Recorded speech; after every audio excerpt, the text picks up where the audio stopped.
So yeah, Riker's my first and only baby, and I had him here at the birth center, and it was honestly such a blessing. It was a wonderful experience. But I actually started out with OBGYN care until I was 18 weeks pregnant, and it wasn't vibing with me. And they actually were they gave me like restraints on what I could and couldn't do, even though I was healthy, my pregnancy was healthy. And I really just didn't appreciate that. So I came here for a tour, like I said, when I was 18 weeks pregnant, and everything was different here. It was like night and day. I mean, everybody was wonderful to talk to, and being in these rooms is such a different experience than in a hospital. And I wanted to be somewhere that I could have an empowering birth, that it would be transformative and comfortable for myself, my family, my new baby. I didn't want anybody really intervening unless they had to, because that's what I believed in, that, women can do this. So I went overdue, way overdue. But they kept me calm about it the whole time. They were never stressing me out about, being late, quote unquote.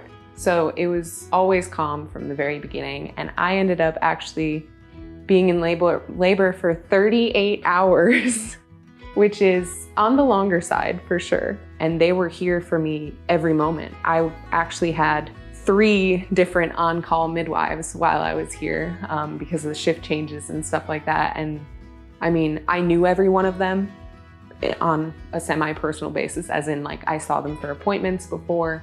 They knew my name, they knew kind of my story.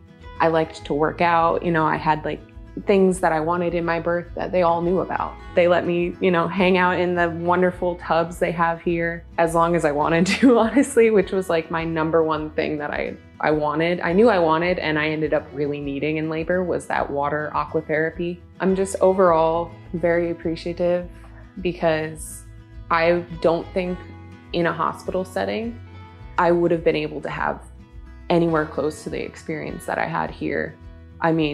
In a hospital, they often wouldn't let you be in labor for 38 hours and just let your body naturally do what it needs to do. And that's just how my labor needed to be. I just really appreciate that they let me have this little one as natural as possible. And he turned out perfect and healthy, and he's always been healthy ever since. Don't be so anxious and scared to transfer care. I wish I did it sooner, when I immediately started thinking about it. If you don't feel comfortable with who your provider and who your support team is, that's gonna make all the difference in your labor and in your birth. And it is crucial to have people who can support you in the way that you want to be supported. Secondly, I'd say just trust in yourself. You're the only person that knows what's going on with your body, truly, and you should be in tune with it. And especially in pregnancy, all those hormones are pumping through you, and you tend to have a good idea of what you need and what you want. And in a place like this, they're just here to support that in the best way they can, which is awesome.